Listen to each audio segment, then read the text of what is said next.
Welcome अमर sir YouTube channel. इस पर आप सबों का स्वागत है। मिससेलेनियस वर्ड प्रॉब्लम्स, विभिन्न शब्द समस्याएं, इस पर हम लोग इंग्लिश और हिंदी दोनों में बात करने जा रहे हैं। आरबीआई असिस्टेंट मेन एग्जाम की को ध्यान में रख करके, और मेमोरी बेस्ड क्वेश्चन भी हैं। सभी क्वेश्चन बहुत ही शानदार हैं। चैप्टर की ये क्वेश्चंस हैं जिनसे आपको सीखने के लिए बहुत कुछ मिलेगा। हर तरह के एग्ज़ाम के लिए फ़ायदेमंद साबित होंगे। जो टेलीग्राम ग्रुप है अमर सर कॉम्पिटिटिव एग्ज़ाम, इस पर इसका पीडीएफ आपको मिल जाएगा। वहाँ से डाउनलोड करके आप प्रैक्टिस करेंगे। ठीक है, हम लोग आगे बढ़ें।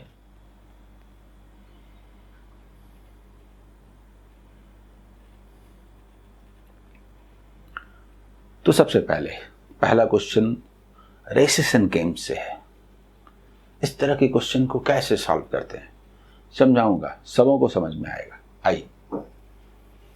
इन a race of 300 metre, A beats S by 30 meter and N by 50 meter.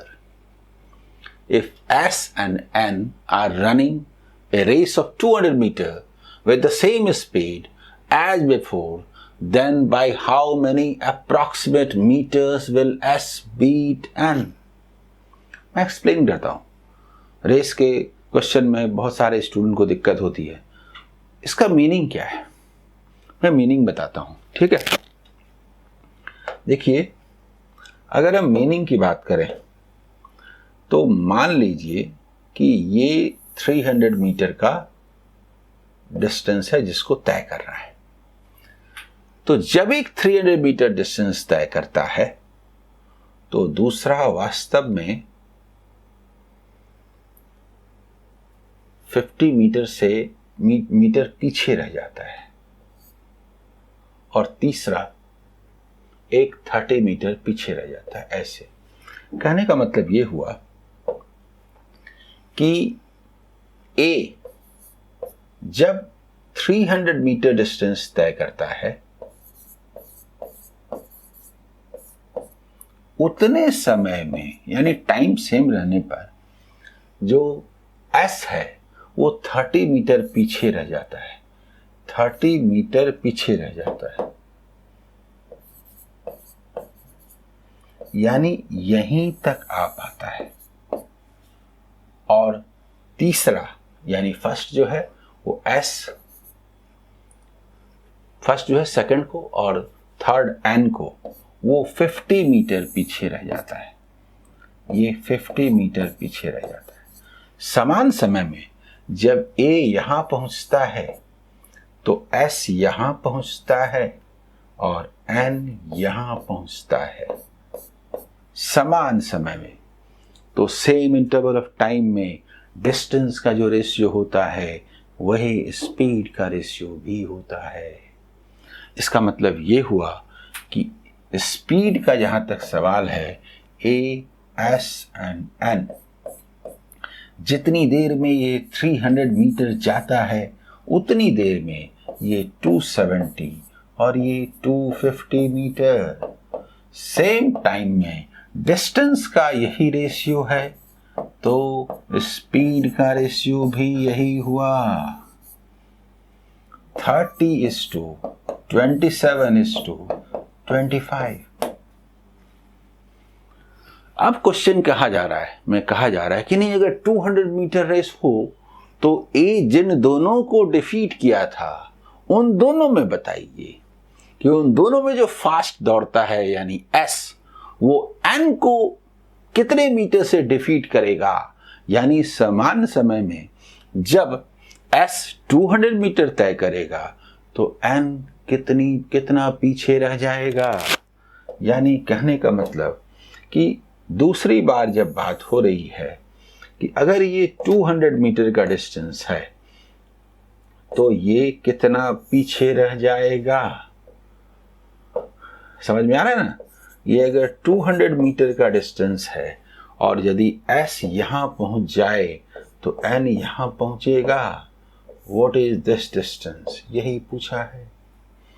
मुझे ये बताइए कि समान समय में यदि मैं मान लो 1 सेकंड में तो n 25 मीटर जाएगा तो s 27 जाएगा। तो 1 सेकंड का अगर सवाल हो तो ये 2 मीटर से विक्ट्री करेगा कि नहीं बताइए। तो जब ये 27 मीटर जाएगा तो ये 25 ही जा पाएगा, तो 2 से जीतेगा कि नहीं बताइए। तो डिफरेंस का मतलब हुआ s माइनस n, यानी कि 27 ना हो करके यदि ये 200 मीटर हो तो 2 ना हो के ये क्या होगा, जल्दी बताइए। यानी 2/27 इंटू 200। अब आप इसको मल्टीप्लाई कीजिए, जो आया आंसर। सॉल्व कैसे करें, तो सॉल्व करने का तरीका सोचिए। ऊपर एक नंबर ऐसा हो जो 27 के पास हो, तो सबसे अच्छा तो 25 है कि नहीं। देखिए 25 इंटू 8 होता है ना, हम इसको लिख सकते हैं कि 8 इंटू 25।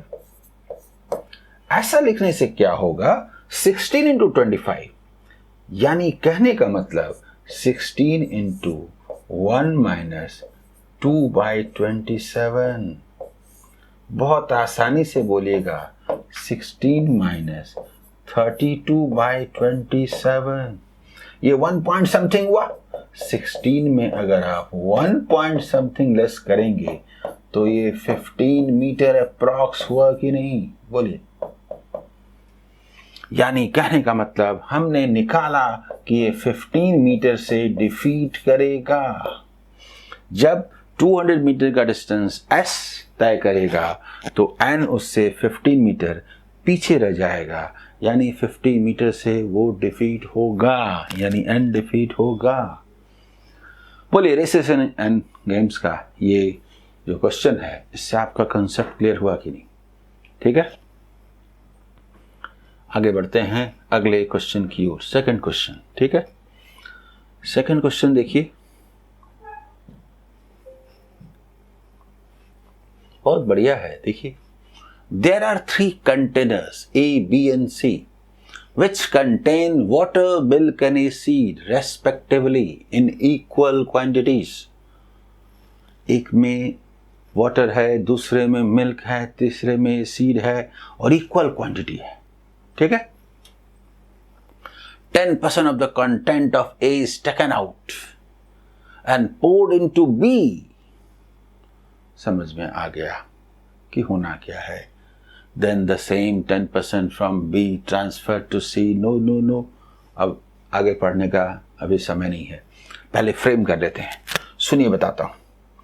A में, B में और C में बात करते हैं।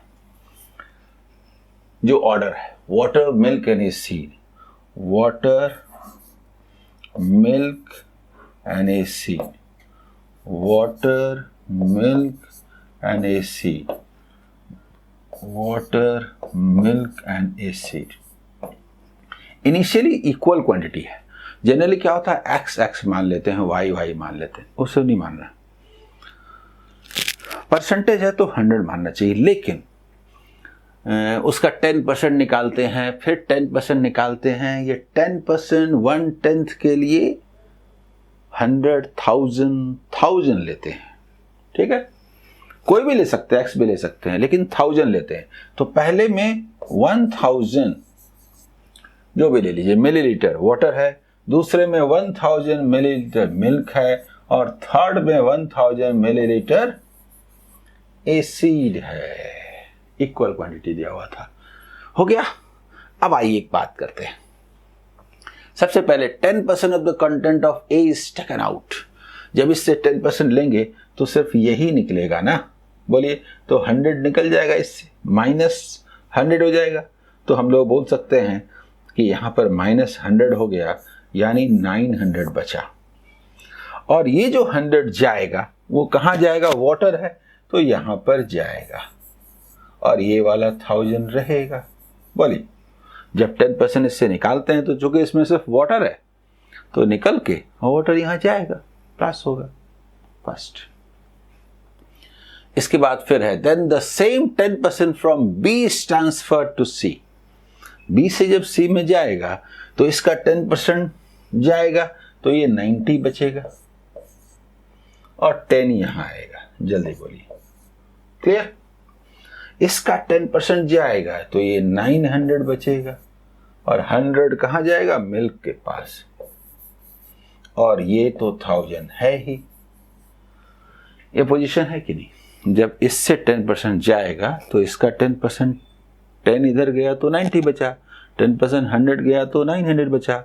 अभी की स्थिति यह है कि ए के पास 900 मिलीलीटर वाटर है, बी के पास वाटर 90 और 900 मिल्क है, और सी के पास वाटर 10, मिल्क 100 और एसिड 1000 है।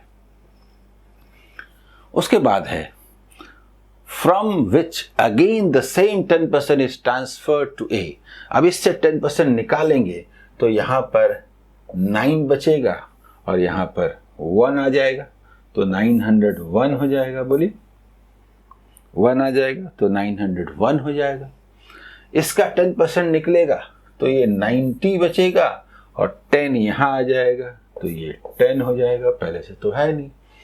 और इसका 10% निकलेगा तो ये 900 हो जाएगा और 100 यहां हो जाएगा। This is the final situation. 3 bar change करने के बाद सी में ये, बी में ये, ए में ये। पूछा क्या है? पूछा है what is the part of milk. हम लोग कहीं भी बता सकते हैं। In the container A at the end of the process. तो ए में टोटल कितना है? देखिए 1011। तो 1011 में पार्ट कितना हुआ? मिल्क का, यानी 10। तो दिस बाय दिस, यही ना मिल्क का पार्ट है। फाइनल में मिल्क का पार्ट यानी आंसर। कहीं भी पूछे बता सकते हैं। 10 by 1011 यानी डी इज आंसर। देखिए इसको, क्लियर? समझ में आ रहा है? आगे बढ़े। Third question profit and loss का है। बढ़ता हूं। ए trader marked his goods at 20% above the cost price of this. इस पर मार्क किया गया okay. He sold half the stock at the marked price, 1 quarter at a discount of 20% on the marked price, and the rest at a discount of 40% on the marked price. Marked price पर ये सब छूट के साथ बात हो रही है। What is his total gain percent? तो टोटल गेन परसेंट में इसका कोई मायने नहीं है, इन वैल्यूज का कोई मायने नहीं है। बेस्ट वे जो बनाने का है वो ये है कि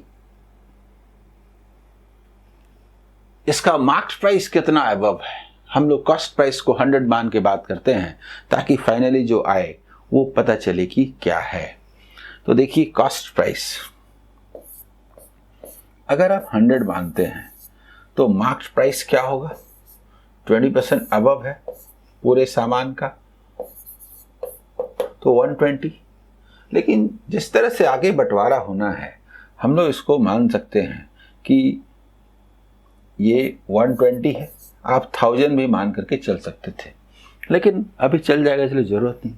ठीक है, अभी जो 120 टोटल मार्क प्राइस है, अगर आपको कॉम्प्लेक्स नजर आएगा तो उसको 1000 कर दीजिएगा तो ये 1200 हो जाएगा, तो वो प्रॉब्लम नहीं आएगा। ठीक है, अब है इसको सेल करते हैं, हाफ सेल करते हैं। तो हाफ का मार्क प्राइस 1 क्वार्टर का एंड रेस्ट 1 क्वार्टर का। तो हाफ का मार्क प्राइस क्या है? 60। 1/4 का मार्क प्राइस क्या है? 30 और 1/4 का मार्क प्राइस क्या है? 30। ये है, जल्दी बोलिए। अब इसको मार्क्ड प्राइस पर सेल करते हैं, यानी यहां पर कोई प्रॉफिट नहीं होता। इसको यहां पर कोई प्रॉफिट नहीं होता, मतलब यहां पर प्रॉफिट या लॉस नहीं होता। इसको बढ़ा के घटा के सेल नहीं करते, समझ गए? यानी कि ये जो 20% प्रॉफिट हुआ था वो 20% नहीं होगा। हम लोग यहाँ के संदर्भ में बात करते हैं। 0% मतलब मार्केट प्राइस पर सेल करने से यहाँ पर कोई एक्स्ट्रा गेन नहीं हो रहा। पहले जो प्रॉफिट हो रहा होगा वही होगा। बताता हूँ उसका माने क्या है। और दूसरे को 20% लॉस पर अगर हम लॉस या डिस्काउंट पर देंगे तो जो हम लोग सोच रहे थे कि 20% प्रॉफिट होगा, दरअसल ये डिस्काउंट लॉस के रूप में नजर आया और 6 का लॉस हो गया। और यहां पर जो डिस्काउंट दिया, ये समझ में आ रहा है ना? 40%। कहने का मतलब अगर 30 रुपीज का सामान 30 में सेल कर देंगे तो यहां पर कोई फायदा नुकसान नहीं होगा, लेकिन हम तो फायदा पहले ले चुके हैं 20%। मार्क प्राइस में तो 20% शामिल है। तो यहां पर क्या अप्स डाउन्स हो रहा है? मान के चलते हैं कि 20 रुपीज का फायदा हो रहा है। अगर हम लोग 60 को 60 में, 30 को 30 में, 30 को 30 में सेल करेंगे तो 20% प्रॉफिट हो रहा है।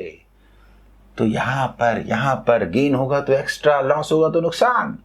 कुल मिलाकर के हम ये बोल सकते हैं कि कहां जी, आपको तो 20% कमाना था, आप तो 6% और 12% का डिस्काउंट दे चुके, आप तो 18% का डिस्काउंट दे चुके। तो अब ये ना बताइए कि 20% में तो 18% लेस हो गया ना, अब तो 2% प्रॉफिट हुआ ना। This is smart approach. हम ये नहीं चाहते कि इसका 60 लिखें, फिर इसका सेलिंग प्राइस निकालें, फिर सेलिंग प्राइस निकालें, सबको ऐड करें, इतना सेलिंग प्राइस है, इतना कॉस्ट प्राइस है, फिर जो डिफरेंस है, प्रॉफिट है, लॉस है, नहीं चाहते करना। हम चाहते हैं कि मार्केट प्राइस पर सेल कर दीजिए तो 20% प्रॉफिट होगा, जो डिस्काउंट दिए दैट इज लॉस। तो भाई कुल मिलाकर के तो यही हुआ ना। क्लियर? इसके बाद a sum of money invested for 12 years in scheme A which offers simple interest at a rate of 10% per annum। चलिए, सिंपल इंटरेस्ट के रेट पर डिपॉजिट किया गया किसी सर्टेन सम को 12 इयर्स के लिए और 10% पर एनम का रेट है। तो भाई ये तो तय है कि 12 इयर्स में 10% पर एनम के रेट से 120% इंटरेस्ट मिलेगा। अमाउंट बोलेंगे तो 220% मिलेगा। क्या करना है? The amount received from scheme A after 12 years was then invested for 2 years in scheme B। इसका मतलब ये हुआ कि हमें अमाउंट लेना है, 220% लेना है। अच्छा, फिर क्या करें? तो आगे है in scheme B which offers compound interest compounded annually at a rate of 15% per annum। 15% पर annum लेने पर, डेसिमल आने पर प्रॉब्लम हो सकता है, तो हम उसे 100 न मान के 1000 मानते हैं। बस हो गया, बाकी बाद में। इधर आइए, जहां तक इसका सवाल है, एसआई है 120%। तो हम प्रिंसिपल को मानते हैं यहां पर 1000। तो ये क्या हो गया बताइए? 120% इंटरेस्ट हुआ, तो बोलेंगे 1200 इंटरेस्ट हुआ। यानी टाइम जो था वो 12 इयर्स है और रेट जो है वो 10% पर एनम है। तो अमाउंट यहां पर क्या हुआ? यहां पर हुआ 2200। जल्दी बोलिए, होगा कि नहीं? 2200। अब इसको कंपाउंड इंटरेस्ट पर जब करते हैं तो क्या होता है? तो कंपाउंड इंटरेस्ट का जो रेट है वो 15% पर एनम का है।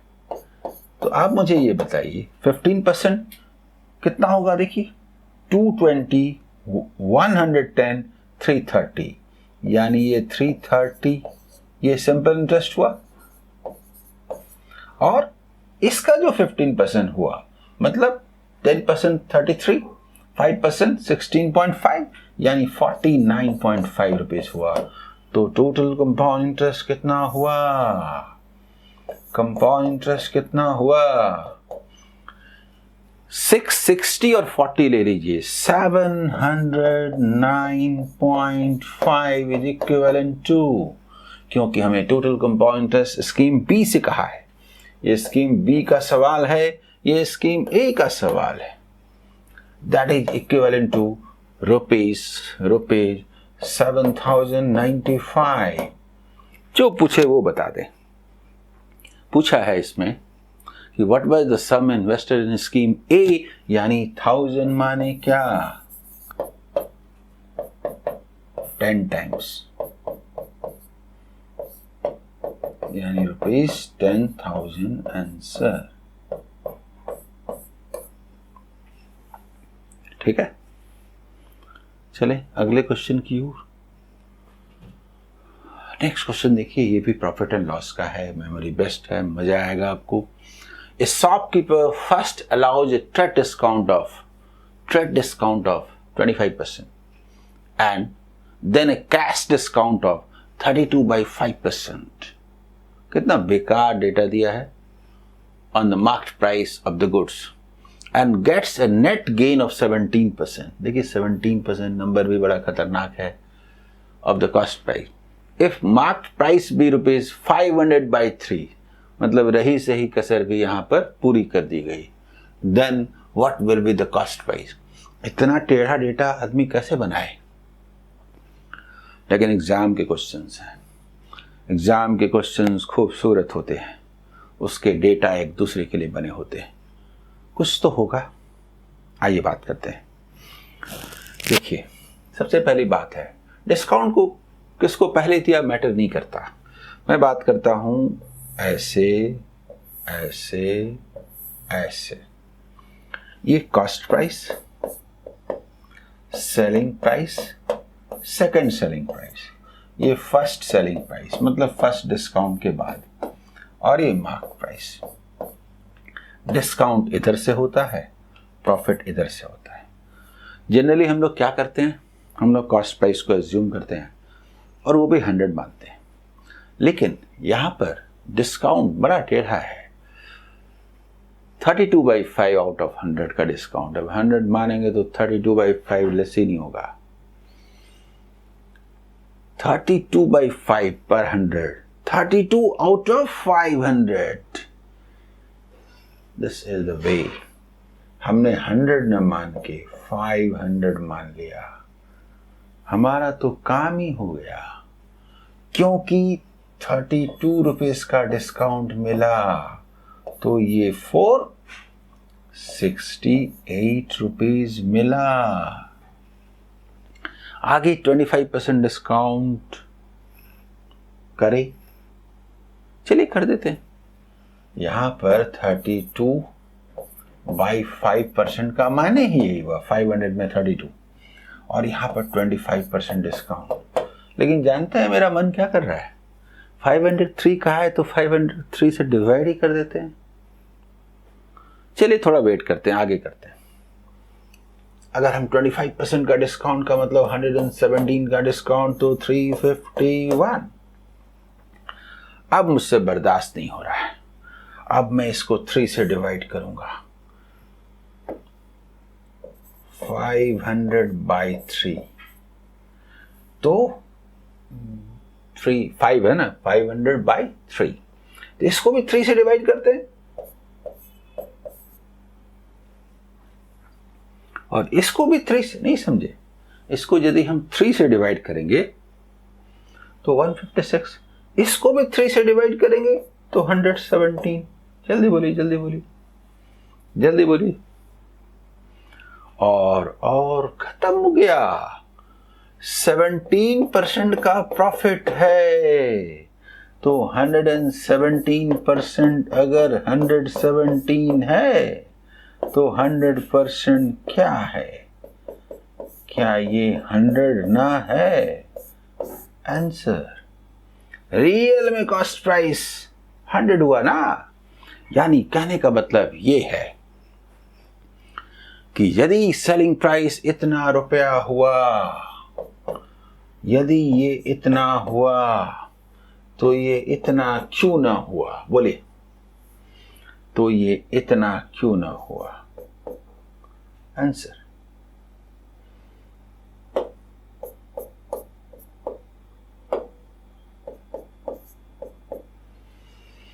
बोलिए।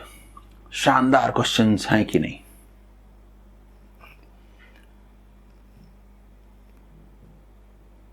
एग्ज़ाम में जो क्वेश्चंस आते हैं इसी तरह के आते हैं। मुझे पूरी उम्मीद है कि आपने सेशन को एंजॉय किया होगा। प्रीवियस ईयर्स के क्वेश्चंस मेमोरी बेस्ड मैं लगातार सॉल्व करता रहूँगा। उनकी प्रैक्टिस करने से अच्छा रास्ता और कोई हो ही नहीं सकता। All the best.